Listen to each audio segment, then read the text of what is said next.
Hello, everyone. This is Dee from H&D Abroad. Um, I am hosting today uh, as we are welcoming three business owners.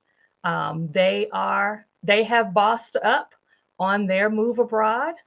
Some of them are already abroad. Some of them are like selling their house and on the way out.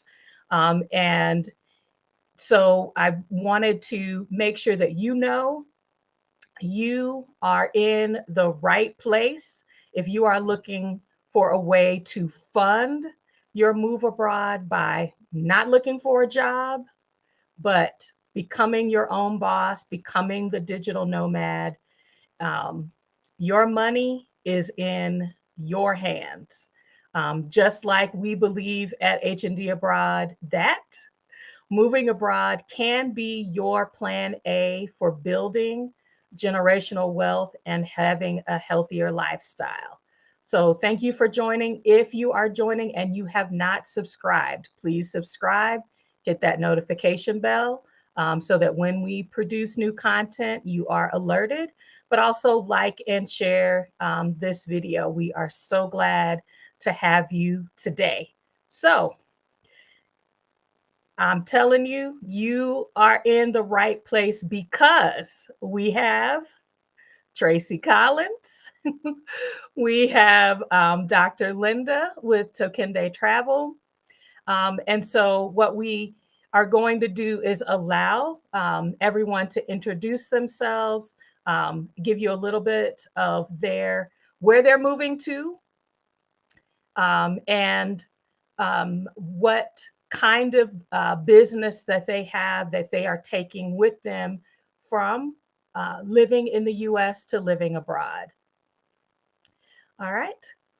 So let's get started. Tracie, why don't you start? Hey everyone, thank you so much, Dee, for having me. My name is Tracie, and a CEO and entrepreneur longer than I can remember at this point. But one of my expertise is in the maternal health space, but my other side of my expertise is in business entrepreneurship and infrastructure. And I will be moving to Mexico. My house is literally we're doing an open house. I had to find a spot, coffee shop to make this work because I think this is such a needed and necessary conversation. But one of the things that I have noticed since I have in being a CEO is that oftentimes people lack understanding of business infrastructure and building processes, and it impedes their success. It impacts their growth, and what happens and give up. I'm sorry, can you all hear me? Let's see. Tracie, you have dropped a couple of times. Uh-oh. Oh no, am I here? Yeah, you're here. You dropped. Uh-oh. So the Wi-Fi may be shaky because I'm in a coffee shop. I'm so sorry. But yeah, so I help people to build their infrastructure so they can be successful abroad, or just in Uh-oh. Yeah, you dropped again, Tracie. Okay. Why don't we go ahead to DrLinda? DrLinda, will you want to introduce us to Tokende Travel? Sure. Thank you so much for having me. I'm so excited to be here and to talk about two of my favorite things, travel and business. So I'm Linda Eno. I'm a former college professor turned content strategist and tourism consultant. So my PhD studies and all of that were in tourism. So I kind of continued to do that with my consulting as well. And I started my business in content marketing about 6 years ago. So before I left academia. And so this is what I'm taking on the road. This is what I've been doing for this long. And what I do in that business is that I help female entrepreneurs stand out online on social media by creating content that engages, content that sells, and all of that. So that's something that I can do from anywhere. And that's the main business that I'm taking with me. And obviously, you have all these other business ideas that you can start and grow while you're abroad. But this is my main baby right now. Excellent. I mean, we have always enjoyed your content. My husband and I watch your channel. Of course, our newest thing is decluttering. So, girl, when you were throwing away those toys, I was like, she's for real. She is for real. She is going, Yeah. because you don't, my kids were like, I can't believe you threw away my toys, but we can't take everything. But we Right. can take our business. Yeah. Absolutely. So you Absolutely. are a coach of business owners. Yes.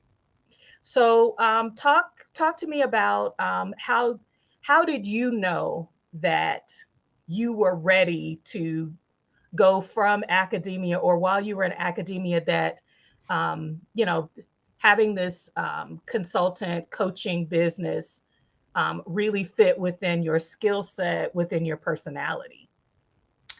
It's funny because I didn't know. And for those of us who are multi-talented, multi-interested in a lot of different things, I'm the perfect example. Like there were so many things that I wanted to do that I could do, but I had to pick one. And the main reason why I wanted to get my PhD was to be a tourism consultant.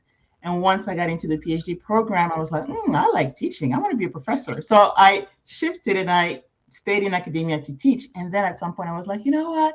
I want to go back to my first love, which is the business side of tourism. So, what I like to do is to help countries and help ministries of tourism develop and attract tourists. So that's what I like to do. And so, while I was teaching courses and all that, I was teaching business courses and tourism courses. On the side, I've always been really good at planning. I'm a great planner.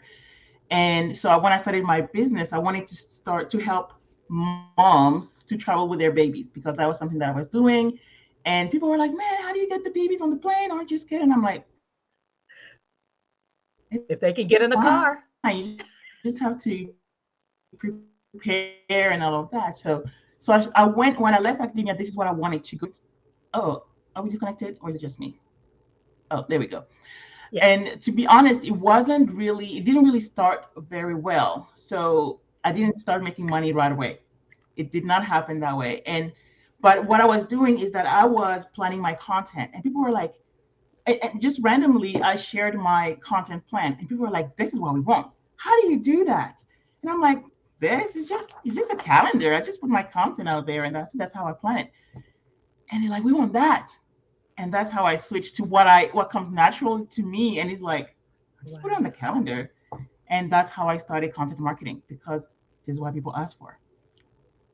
So Tracie, I know the world of doula, like um, what DrLinda was saying, just leaning into what you're naturally passionate about, what you're naturally good at, um, can be not only a solution for you, but could be a solution for others.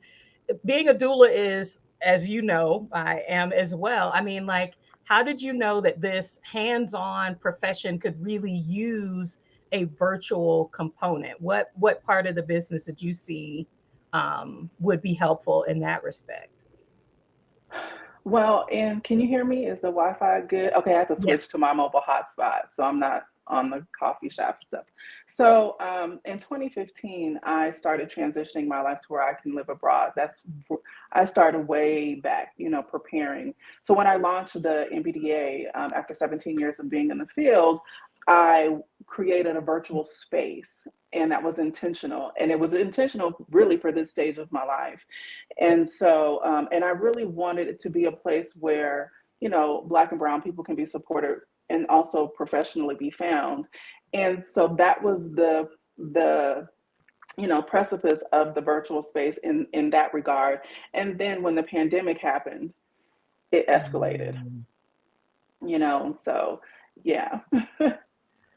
Wow. So the pandemic was a good transition point for you, even though you had already been kind of mapping yourself toward it. Because I mean, it took a lot of us by surprise. I'm used to, doing hands-on, I'm with families, Yeah. I'm in labor and delivery with them. And then like, boom, we had to transform. And so not only I think was that good for businesses to open their minds, but I think even for clients to see that they could be served in that way Right. was what could also be helpful. Right. And for So me, like when the pandemic happened, everybody was panicking. I was like, I already live in this space. There was nothing. Because I was already there. I had already built the infrastructure to be, online. And I no longer work direct, to client services with people in the birthing space. I am retired. So, for the people who are actually out there on the front lines, it was a transition for them. However, we did have the infrastructure already in place. nice. And because that technology component, I think, is really important. I'm not exactly sure how you all have used it. I know, Tracie, you just did a video this week on your channel on Tracie Collins, talking about like how to build the infrastructure for your business to go virtual. So why don't we move kind of into that space? So, usually as a digital nomad, you're thinking, I need a laptop that has a decent webcam, maybe some lighting, and a microphone. So outside of that, what did you all consider? What were your needs? I mean, like, did you have to, get this, powerful Mac computer? Or, what were the essential components to getting you started once you knew you had something that people were ready to dive into? DrLinda, do you want to take, or is it for me? I was going to say, Tracie, why don't we start with you and Oh. then go to DrLinda? Yeah. Yeah, go ahead.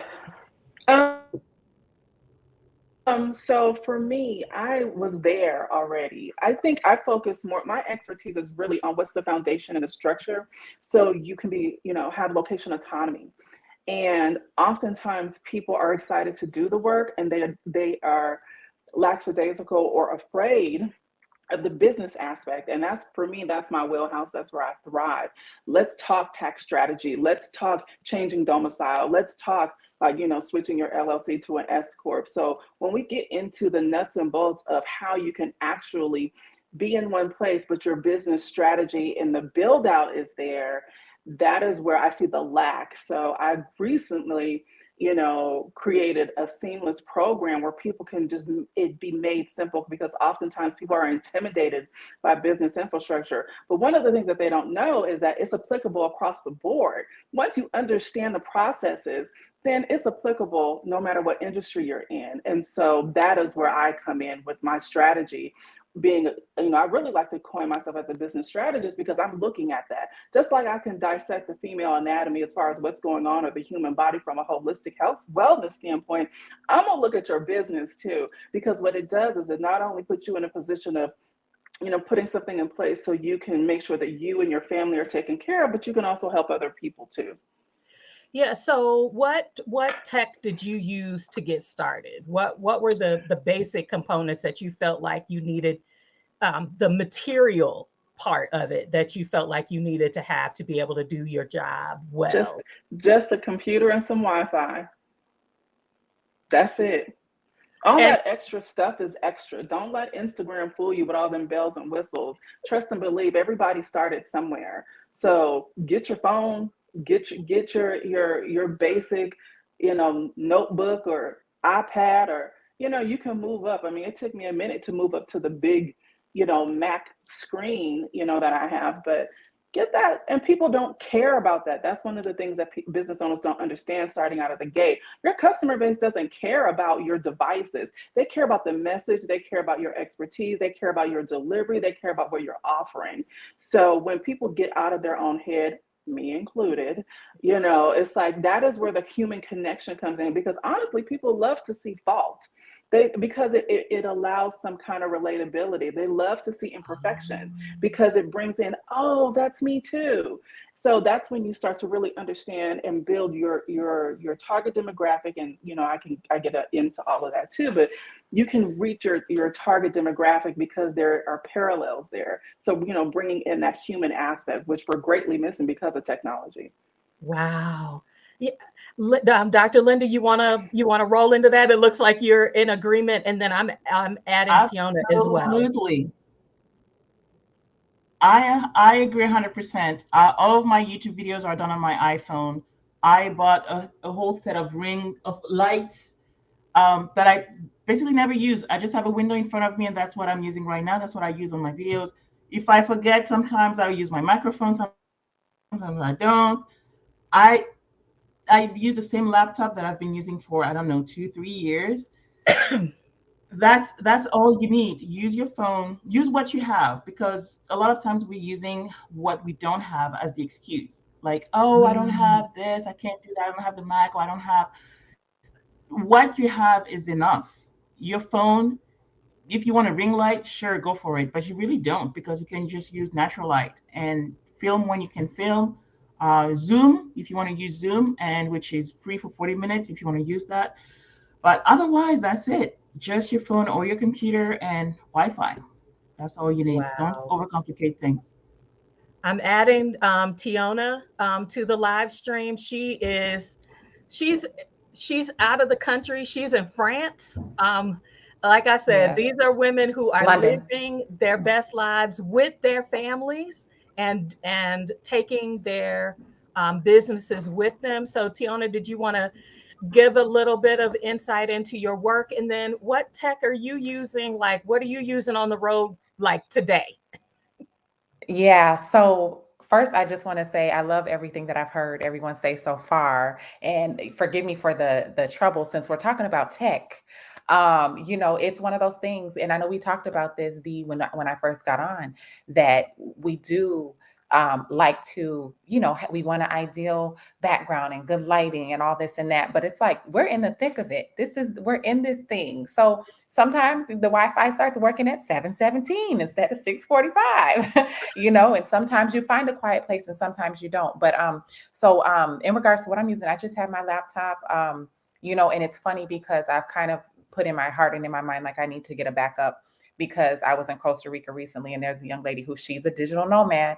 And in Costa Rica, the moisture, the humidity, if you don't put your equipment in something, especially like that can keep it cool and dry, you'll lose your whole laptop. So Whoa. she lost her laptop, and yep, because the humidity is just so bad down there. So she lost her laptop, and she's been trying to do a GoFundMe to get new equipment. But I have that. I have my little gimbal, my cell phone, and that's about all I use for the most part. That's it. Wow. It is so good to hear. You all are putting my heart at ease, because the cost sometimes can feel prohibitive. Like I need to get the latest and greatest so people just want you to be on time, give them a product that they can really use. And when they confirm a service with you, that you deliver. Yep. Like, Yep. outside of that, it sounds like, Teona, you just like blew my mind with something, because I'm considering going further south, where Oh, there's yeah. rainy season and lots of moisture. So maybe even getting in these communities to ask other business owners how they're doing business, where they're doing business, because each of you all are going to a different area. So let's see if I can remember this correctly. And in the chat, I want to tell everybody thank you. I see your welcomes, your good afternoons. Please put some questions in the chat for these ladies. But let's see, Teona is on her way to Spain. Yes. Tracie is about to live her best life in Mexico. And Dr. Linda is heading somewhere on the continent of Africa. Oh. She's still in, I want to say, negotiations with her husband.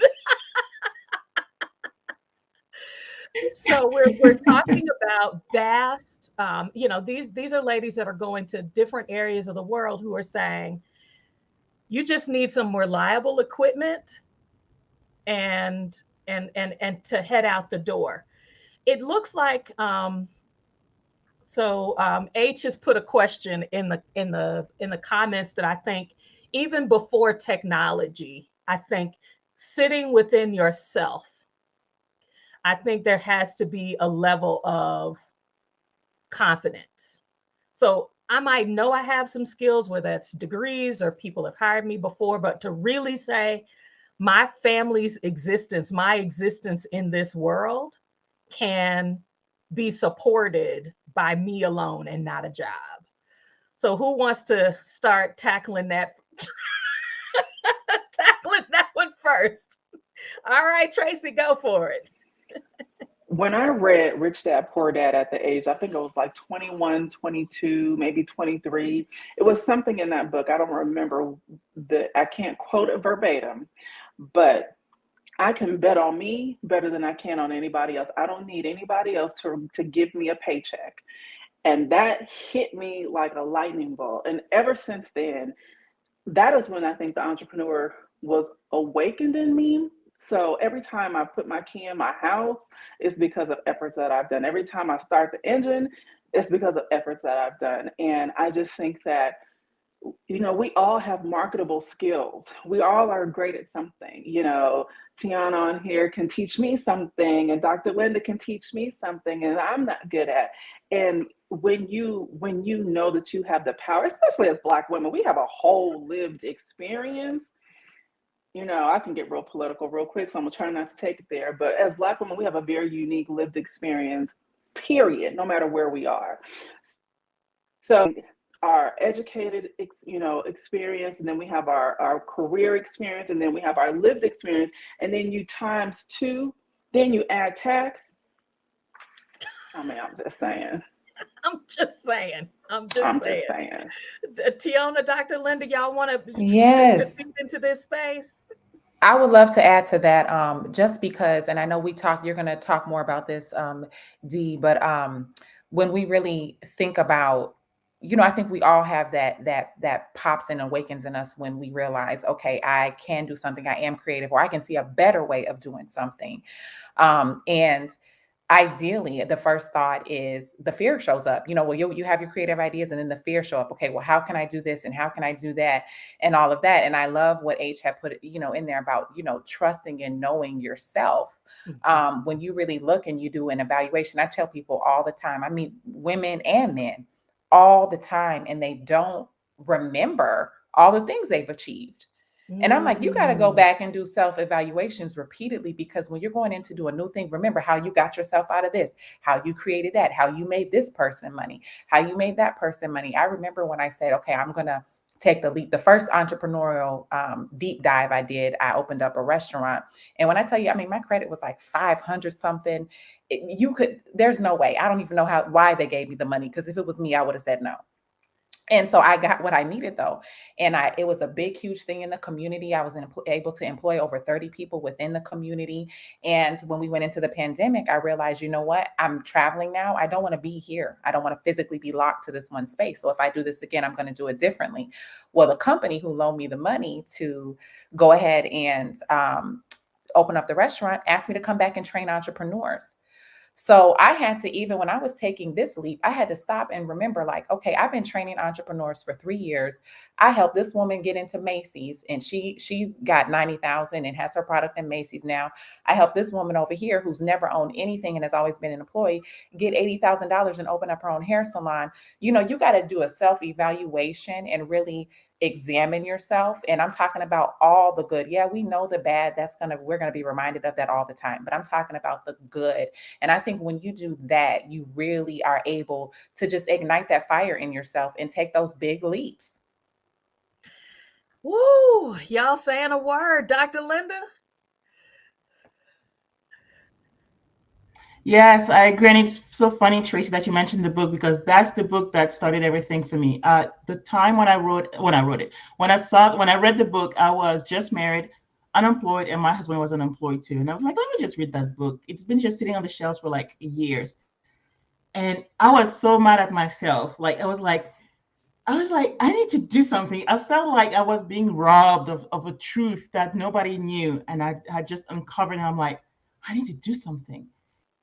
And the next day, I just started my own website. I just went on YouTube University. I created my website and I started blogging. That's how I started my whole journey. I just started writing about travel because this was something that I wanted to talk about. I didn't know anything about monetization. I mean, back then, that was 10 years ago. Nobody knew about, all of that, right? And so it's not easy. I'm not gonna sugarcoat things. It's not easy. And there are two things. It takes a lot of faith. You have to trust yourself, trust God. It takes a lot of faith to start and run a business. And two, you have to know that you don't need to have all the answers right away.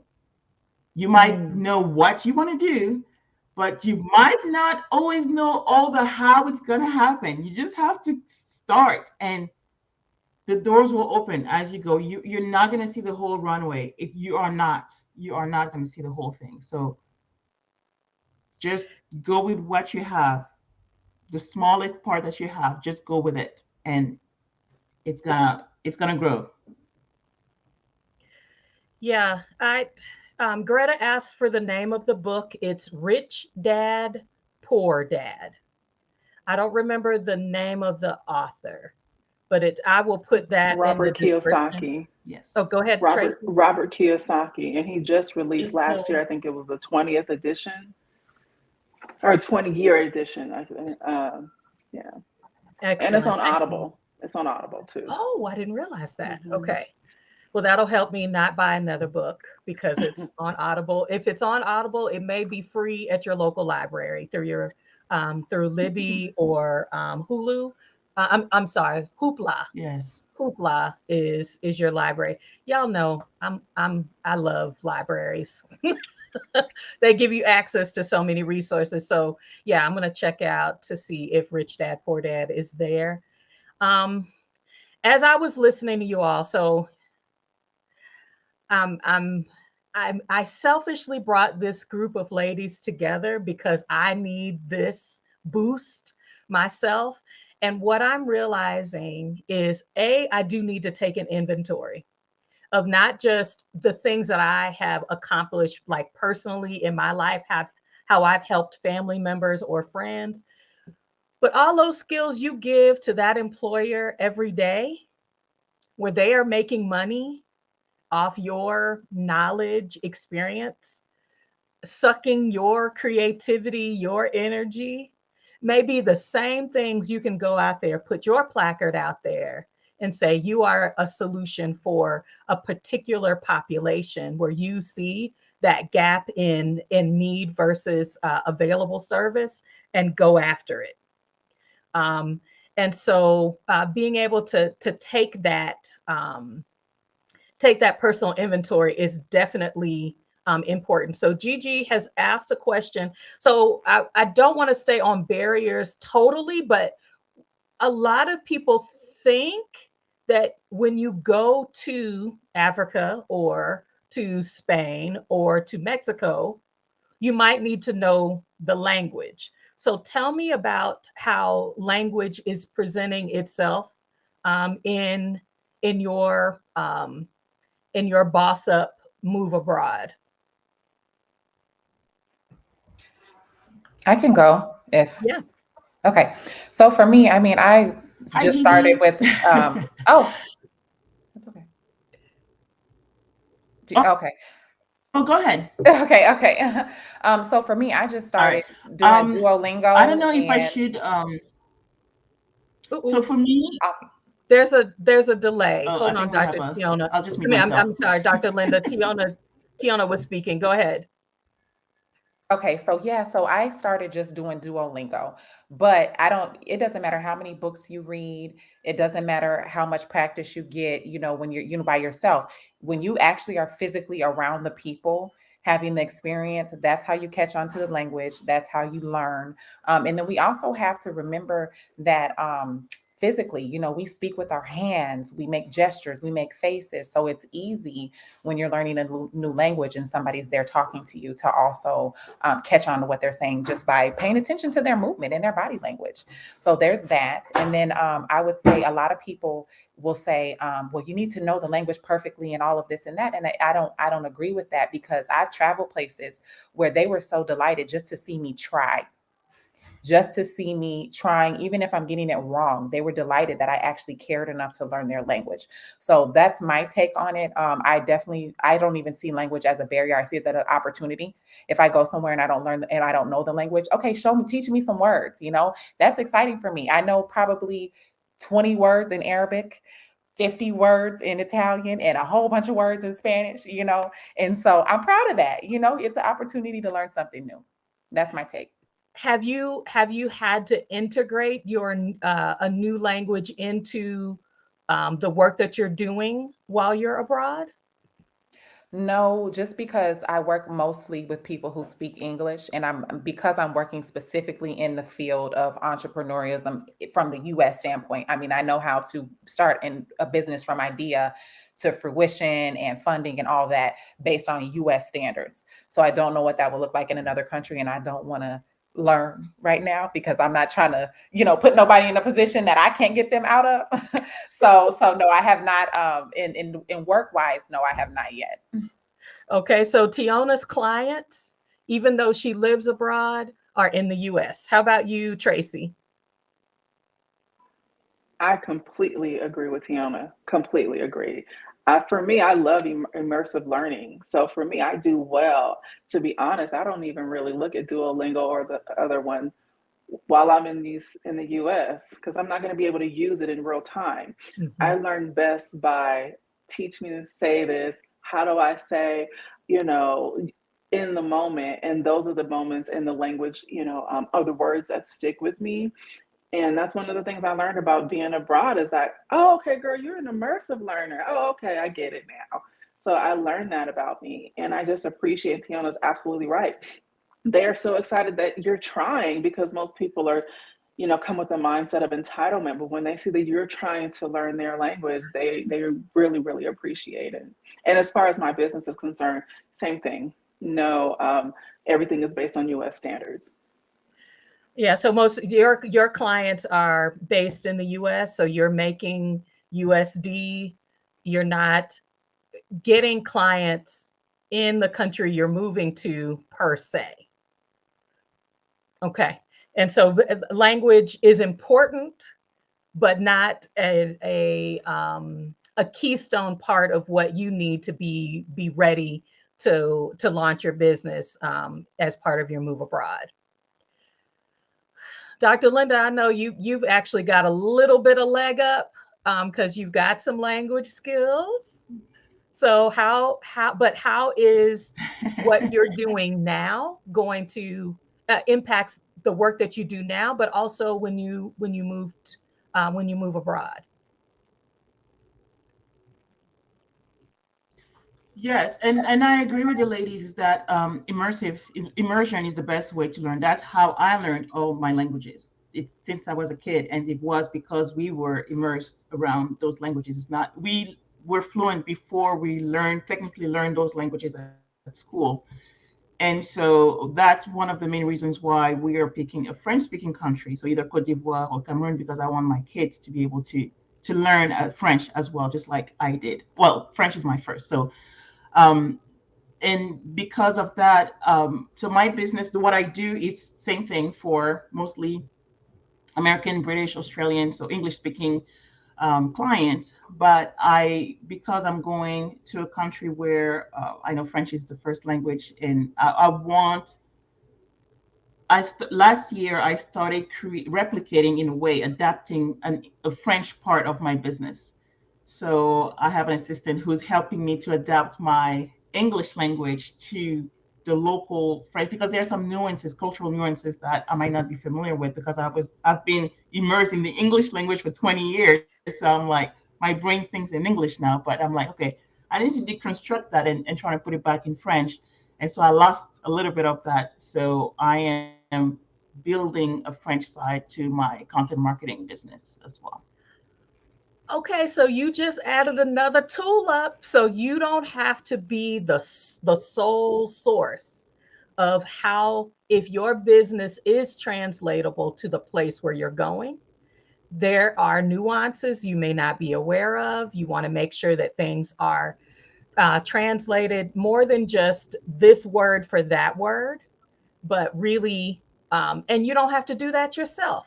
So I know Tracie has mentioned using Fiverr on her channel to get, some. I think you said that your IT, some of your IT support. Okay? So y'all know on this channel, we know that um, community is deep. You don't have to do things by yourself. You can build a team that helps you to be your best. So, who is surrounding you, and where are you pulling those people from as you um, move your business abroad, so that you are presenting the product that you envision to your clients? So, if you want to give your short list, your short list of places or locations. Why don't we start? We'll start in the middle. Why don't we start with Tracie, then Teona, and then DrLinda? So I actually just did a video on the roles that I outsource as an entrepreneur, or people we're trained to think that we have to do it all by ourselves.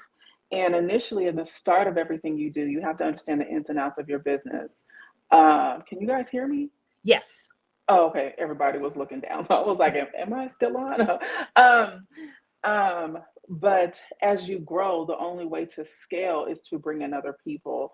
So I have one primarily dedicated, administrative assistant who handles all of like the correspondence of everything customer service. I also have a COO, and I have a software developer. I have, of course, my accountant, of course, my tax firm, and then I also have my legal aspect. So when people start working with me directly to build business infrastructure, they also get access to my team, and then also a social media manager as well. You can't do it all. There aren't enough hours in the day. And most of us are building this, where I am the boss, not to work myself more than I do on a job. So, Teona, who are the people that are surrounding you, supporting you to either scale up your business as you move abroad? Mm-hmm. Yeah, so right now, and I do want to add this really quickly because a lot of times people say they want to be an entrepreneur or they want to travel and work for themselves, but we always forget that like entrepreneurship, what it once was, is not what it is today. So when people said they were an entrepreneur back in the day, and there's a reason why they call it a mom and pop shop, because you came with the team. If somebody in the family said they were opening something, the whole family was opening it. They were doing it together. And so now we have this I thing. And so I try to train from a place of understanding, like you need, and like Tracie said, if you are going to scale, you need a full team. So for me, I do have I just now hired a social media manager. So this is very new for me because I'm used to doing everybody else's social media and neglecting my own. So I just got a social media manager. I'm actually interviewing an accountant right now. And then I'm hiring a COO. And then I actually do have someone who works with me and it's really more on I'll say my programming. So when I am creating different things, they help me structure them. And then also someone who works with me specifically on getting me different gigs. So like if I show up in a town, it won't just be I'm showing up and I'm just there. It's like if I show up, they're scheduling me events out. So like when I was in Minnesota, I arrived and I think I was only there for a month, but I was booked out the whole time I was there because I had a person who was actively getting me gigs. So that's kind of what my team consists of right now. Wow. Okay. Mm-hmm. Didn't think about that. Yeah. Each of you have some overlap, but I can see where the unique, the unique, because I'm going to come back around, y'all, and ask where you found your folks. So Dr. Linda, who's on your team?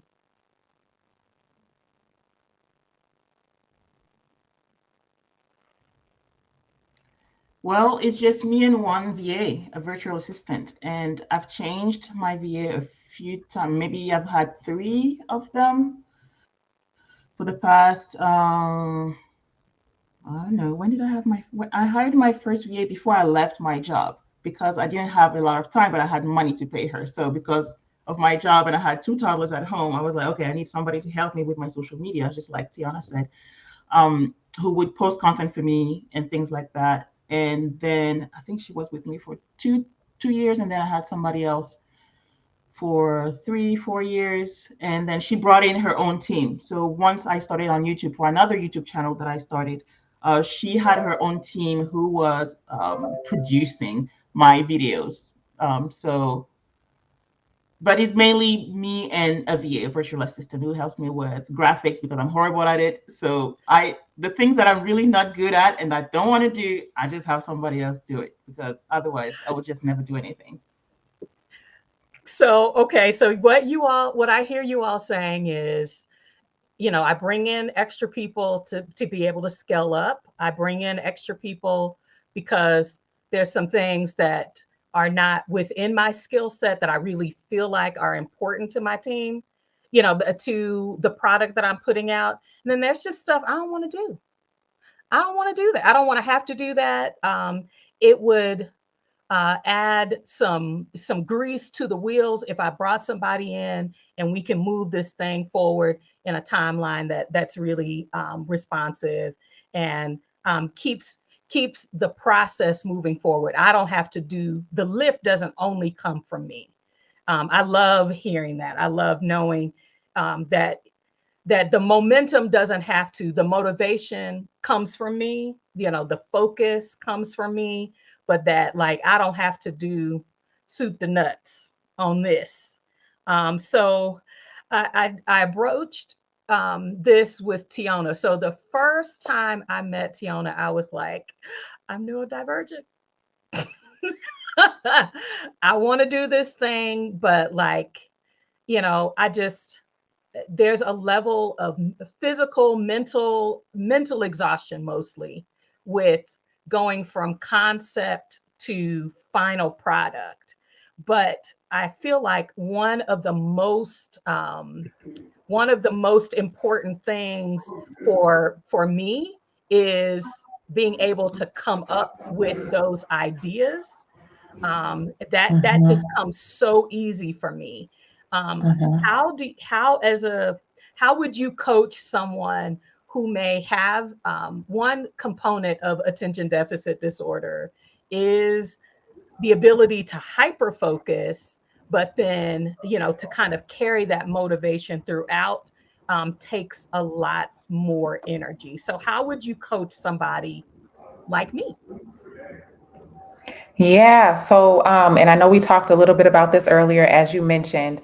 And so I feel this is how I, approach these things, that when you focus so much on, what I can't do, you really just take yourself in these loops of like just unworthiness, self-doubt, just it's terrible. And so my thing is, like you mentioned, you have these great ideas. Sometimes it's just understanding and knowing that, okay, maybe you're just a visionary and you're there to paint the vision, and then you open it up to allow other people to come in and collaborate. That's the one thing that I have found about people that are neurodivergent and ADHD. And I was in Costa Rica in March, and we did I went out and I taught a workshop specifically for people who are ADHD and neurodivergent on how to build their business plans. And the one thing that people forget is the power of collaboration. And so sometimes it's not about you having every answer, as I think Tracie said and DrLinda said, or DrLinda, I think you were really breaking down that as we go, that runway, it starts lighting up as we're going down it. You know, sometimes the people are showing up as we're going down it, even though we're sitting there like, I'm not going to move, God, until I have all the answers. And God's like, well, we just going to be sitting here then, you know? And so, because you have to go. And so even like being here now, right before I got on the call with you all, I got a call from someone. She's working specifically with the CEO of Essence, and she asked me to come in and to do some work with them. And so, you know, things like, you know, you never know what's going to open up for you. And especially when you're a free agent and you're available, you're making yourself available, saying, I'm open to ideas, I'm open to these different things. It allows other people who they might have their one singular gift. Their thing might just be the social media. Their thing might just be the VA. They might have that one thing and they want to make it matter. And so you just opening yourself up instead of holding those things in. You know, I'm an advocate for sharing ideas, finding the people that you can trust, and you know, opening yourself up, because then that's when people can come along and they can give your vision feet and make it happen. So that's kind of my take on that. Absolutely. There's a question in the chat. I'm hoping you guys can see it as well, about, you know, should I begin a project alone or with a partner? How do you protect your original idea if you partner with someone else? I mean, that, you know, a lot of these things are your babies. I mean, it's, you know, I'm growing this concept. If I do it alone, then it continues to be my idea, but you all have shown where that can weigh you down. But when you bring someone else in, there's the possibility of having your idea, I've seen people pull clients when they decide I'm going to leave and I'm going to take part of your client base with me. So how do you build not alone, or should you do it alone? It sounds like no, but how do you continue to protect yourself along the way, your idea along the way? Tracie, Linda, DrLinda, either one of you all want to answer that? I am a big contract girl. I will put everybody on a contract. And in my contracts, it is non-disclosures, there's non-competes with partnerships. And so there's two things to this. It is understanding what partnership means. So there's partnership from an entity standpoint, meaning like your LLC, your partnerships, there's that breakdown, that structure. And then there's like, okay, I'm a 1099 you, as you know, bringing you in as an independent contractor. So you have to have the legal aspect to begin to understand protection. And then from there, you also have to also protect your IP. This is where a lot of people get, they neglect this part. So making sure things are copywritten and or trademarked in your company name or in your name.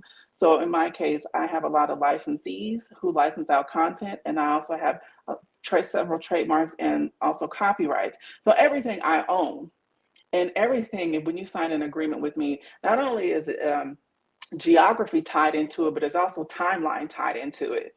So when I tell you I don't play, I put everybody on a contract, and I mean that. So you're talking about that boss up mentality. Also, you are responsible for protecting your ideas. DrLinda, how are you folding this into your process? You know, this is a great point, Tracie, because sometimes, I mean, trust has to be there. And sometimes we think about, you know, a friend or your spouse, and you're like, oh, well, it's family or something like that. And that can turn, I mean, business can tear up a lot of things, right? So you really have to be able to separate things and trying to be as objective as possible in these things. And also you have to know yourself. Like, I know my personality, and I'm like, I need to do this first, and then I can bring the help once I need the help. I'm not somebody who needs somebody to get started. I'm a self-motivated person. So you have to know what your personality is like. So that's why I like this comment a lot. If you need to begin alone or with a partnership, if it's an idea that you started with somebody you know, then okay, you need to be very clear on who's going to do what, who's responsible for what, and everything. And because I don't That's just my personality. I like my own thing. And then when I need the help, I'll be like, hey, can you help me with this? And then the contracts come into place. But because even like things like my husband has his own business, I have my own business, and I'm very clear. I set very clear boundaries. I didn't at the beginning, and I would always get my feelings hurt when he would give me advice as the MBA, finance MBA guy. He would be like, where are your numbers? And where I'm like, leave me alone. This is my business. It's like you have to know who you are and how you like to work. And I help him with certain things, social media stuff that he needs help with. But his business is his business, my business is my business. And I have to set very strong boundaries on what kind of help I need. Is it advice from a friend? Is it advice from a coach? Is it advice from a contract? What kind of support do I need? And then I go ahead and look for that kind of support. Y'all are giving a whole word over here because H and I have gotten better at the partnership thing where I say this is how I want help, and it's not because I don't trust him or I don't, but it's because we, like you said, I didn't got my feelings hurt or I felt like you didn't left me out there, and he's like, look, this is yours. It's not, there's the we part of this process, where we're agreeing to come together. So being really clear about what your needs are, and protecting yourself with contracting, and with defining the relationship. Define the relationship,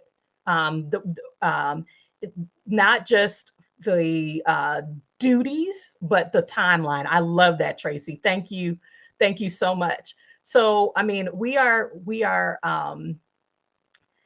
my son is in the chat, y'all. With the off comment, letting me know that he is supporting his mom today.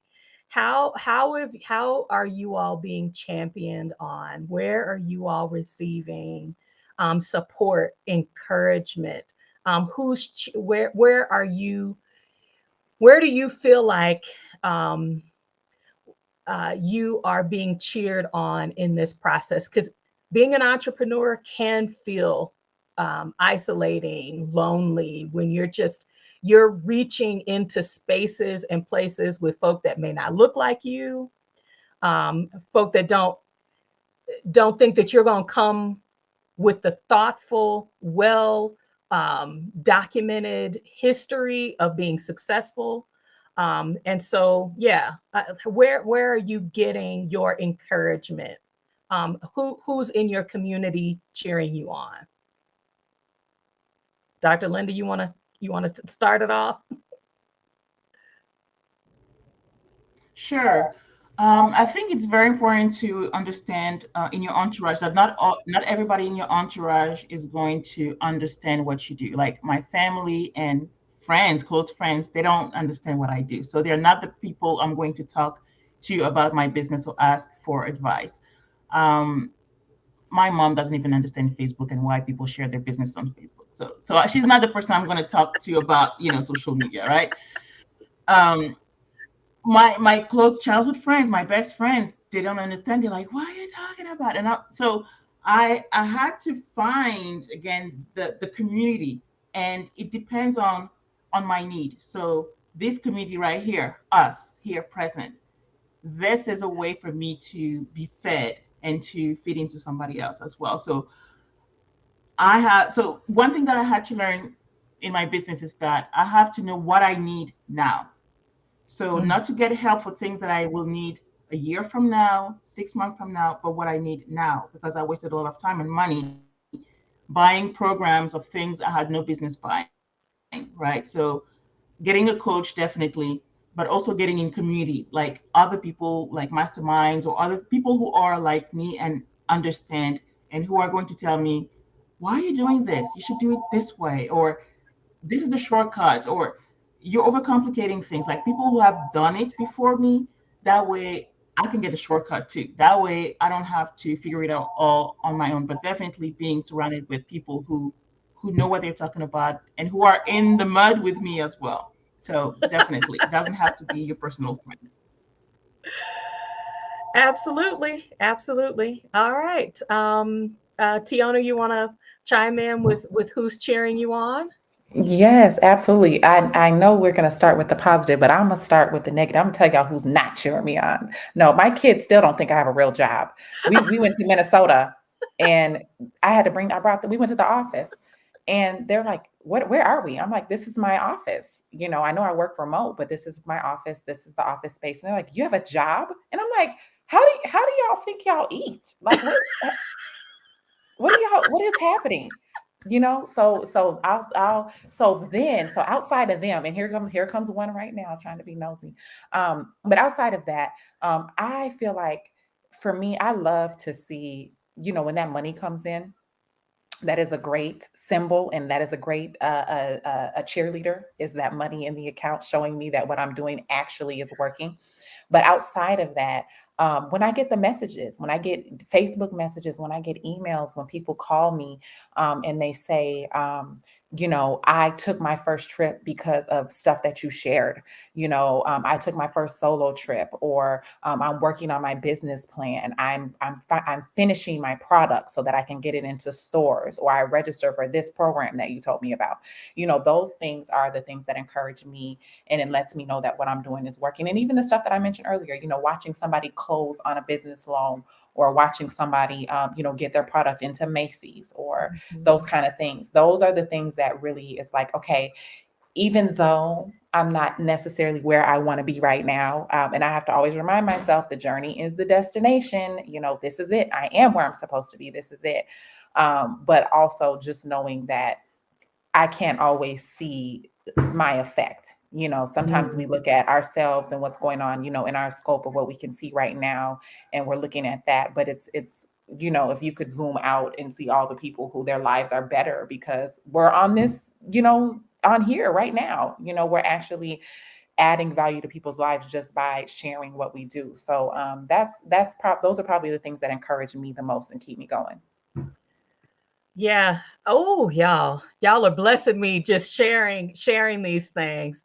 All right, Tracie. So who who who's helping you to feel that the wind is at your back, that you're not out here on your own? I really appreciate everybody's contribution. Is it really just and them kids, I tell you. But for me, I'm gonna give it a different spin because my kids are old and grown. But my therapist has been instrumental. You know, she Mm. is a woman of color. She is a business owner herself.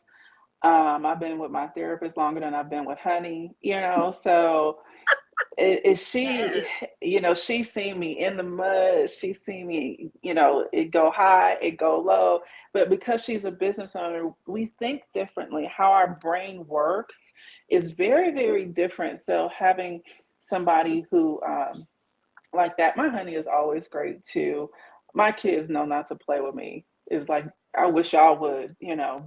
So I'm kind of that mom, but also, I want to say, like, my advisors, like my attorneys have been like amazing because they're Mm. women of color, because they're entrepreneurs, and also, you know, able to leverage their connection too. So, um, and I totally agree with Tiana with when you have that when you look outward. And I just did a podcast recently, and I asked her, how did you find me? Some It was a white woman podcast, and I was like, how did you even find me? And she was like, well, years ago I was studying at UW, University of Washington, and we were studying your work. And when she said that, I was like, what? You know, I had to clench my pearls, and I had the same reaction, like, wow. So you never know who's listening, you never know who's paying attention. So when I hear things like that, just that's just mind blowing to me. So just keep showing up, and you'll be Yeah. amazed who you reach and impact. Yeah, those testimonials, you know, those intentional testimonials, you know, if you're religious, I'm not, but you know, there's the parable of the sower. You know, some of us are here to, to plant the seed, some are to water. Most of us will not see the impact of the work that we do, or even the full-blown impact of that work. But every at every point along the way, know that when you share, when you show up, you are an example. Something Stephanie Perry said, I think it was on Instagram. She was like, I would not be in this world without the community of Black women. Like, to be able to survive mentally, to be able to pull yourself together, and to push yourself in new areas, to push into the world in new ways. The support and the love, the encouragement of other Black women has been pivotal, as she says, in her journey. And I can definitely say that in mine. A couple of people in the chat, our Exodus Life and Melanie, we're not out here alone with either undiagnosed or tendencies toward attention deficit disorder. You are not alone. There are a lot of business owners. I mean, if you Google, CEOs with attention deficit disorder, you're going to find a lot of them. Don't put restraints on yourself, but get in community. Find ways to collaborate that are safe, that are encouraging. When I reached out to each of these ladies individually, I was like, let's get together. They were like, yes, we want to show that success is not immediate, but we are willing to stand as examples of how you can pair the joys and ups and downs of moving abroad, but also the joys and ups and downs of owning the work and owning your own money, so that you're able to live in a way that is consistent with the lifestyle you need or you want. So whether that is with small children like DrLinda, or like me and Tracie that are amening with adult children, and Teona that has everybody in between. We're out here doing this. I'm so glad for this community of people who join us. So Dee Walker, thank you. Melanie, our Exodus Life. Greta, everybody. Arnell, thank you guys so much for joining us. Gigi, C Temp, H, of course, Herman, Martin, thank you all so much for joining us today. This conversation probably needs to be the first of, because there is a lot more to bossing up than just having an idea that also gets to be successful. There's so many highs and rebounds that occur in the process, but you won't ever know until you try. And even in trying, you learn what works and what doesn't. And so I'm so thankful for each of you all giving of your day. And I'm enjoying watching your journey. Thank you all so much for your transparency. Any final words? We'll start with Teona, work to Tracie, and we'll end up with DrLinda. Yeah, I just want to echo what you said for people who are neurodivergent, ADHD, whatever. And I think now, between what they're putting in the food and just all the stimulants, just the TV, everything, I feel like everybody's dealing with some type of something. I just want to say, I mean, you can look at many of the greats. You got Einstein, you got plenty of people who they dealt with these things. And if you're a visionary, just own that, and allow people to help you, ask for help. A no is a no. It's okay. It's not a good or a bad thing. It's just leading you to where it's leading you to your yes, So don't be afraid to ask for help. And if there's parents on here, young children, like you said, anybody in between, if you have children of all ages, I'm telling y'all, I'm a divorced mother. I have not had the help from their father in that way, and we're doing it. We're doing it, and every day I can either wake up and say, "Oh my gosh, I don't know where this is coming from or what's going to happen," or I can just celebrate and live in the moment and know that. And as you said, Dee, if whether you're religious or not, I'm not religious, but I grew up in a family that was strong in church. And one of the things my mother always said is, the scripture, never have I seen the righteous forsaken or his seed begging bread. So as long as you will never be without, share your journey, share your story. People will admire that, and the help will come when you need it. So just know that. Oh, and I'm sorry, I have to say this too. If it's in your heart and in your mind, if you have a vision, a dream, a thing that you want to do, it's there for a reason. So don't think that it's just absurd and, I'm thinking this because I don't know where it came from. No, that's a vision that you have within yourself, and it's there for a reason. So follow it, and you'll go and do what you need to do. The doors will open for you and the opportunities will show up for you. All right, I'm done. Thank you, dear. All right, Tracie. Yeah. I say know your reason why. When you know your reason why, before all of it manifests in the physical sense, it will keep you going. It'll keep you getting up when you don't feel like it. And I will say this, one of the side effects of entrepreneurship, you will have more days when you don't feel like it versus when you do feel like it. But when you know your reason why, it allows you to keep going. You keep going. So like for me, I was a young mom and I raised my babies being, entrepreneur for the most part. And they were my reason why. So I kept going because of it. If your reason why is, location autonomy, being able to live the life that you desire and deserve, then that's your reason why. So you will do what it takes, for your reason why. And it's that reason why. And set those boundaries. Oh, and you're not going to always know those boundaries until things show up. So be flexible. You are going to have to just transform and grow with your business as your business grows too. So be flexible for that reason. Understanding when to pivot. Ooh, all right, Dr. Linda, round us out.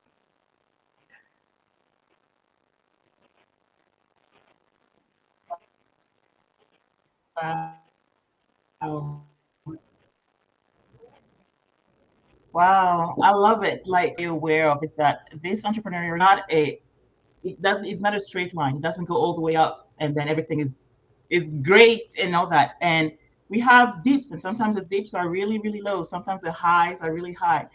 But at the end of the day, the highs outweigh the lows. And you have, like Tracie said, you have to know why you're doing it because it's not an easy journey. You have to know why you're doing it. It has to be worth it. And you have to understand that, even this week, I had a low moment. Like yesterday, I was like, oh my gosh, what am I doing? We all have those moments. And so what you guys said today, I needed to hear it, right? We're always learning. We're always learning. And it's not like, oh, they've made it, oh, she's made it. It's not all glamour and, glitz and glamour. But it's worth it. You have to know why you're doing it. And you have to do it your own way. My way is the way that works for me as a wife and mom of 4 kids, ages 9 and under. Tracie's way works for her. Teona's way works for her. Dee and Herman's way work for them. Find your own way and go for it. That's all I have to say. Absolutely. I am so grateful to the Exodus Summit community for bringing me in contact with each of you, to be able to support your channels, to support your work, and to be blessed by it. Y'all pay it forward. I know that you may not think you have a unique gift or skill, but you were not put on this earth by accident. The experiences, both highs and lows that you've had in your life, were not by accident. You have a unique gift. Everything does not have to be monetized, whether it's, your art or whatever, but you have a gift that people are willing to support, to fund, because it gives something to them. Find it if that's what you need to take charge of your move abroad process. Because like I said, when we started at H&D Abroad, we're really about helping you to see a path forward where moving abroad is your plan A, and that a job saying, yes, you can go or no, you can't, isn't your only way. There are dollars to be had in the world with 5 and 6 zeros behind them. And you can have the life you deserve, you and your family. Let's go get it. That's what we are here at H&D Abroad. Please don't forget to like this video, subscribe if you're not subscribed, hit that notification bell. We are back here on Tuesday for my Self-Care Tuesday. So please, y'all, have a great weekend. Thank you, Dr. Linda. Tokende Travel is hers. All of their information is in the description box. Tracie Collins is Tracie Collins Online. And Teona is iamteona on Instagram for sure. She is out here sharing the good news that entrepreneurship, coaching, Tracie, coaching, Dr. Linda, is out here. You don't have to figure this process out alone. Tap into these people who are already doing it so that you don't have to recreate the wheel yourself. Bye for now, y'all.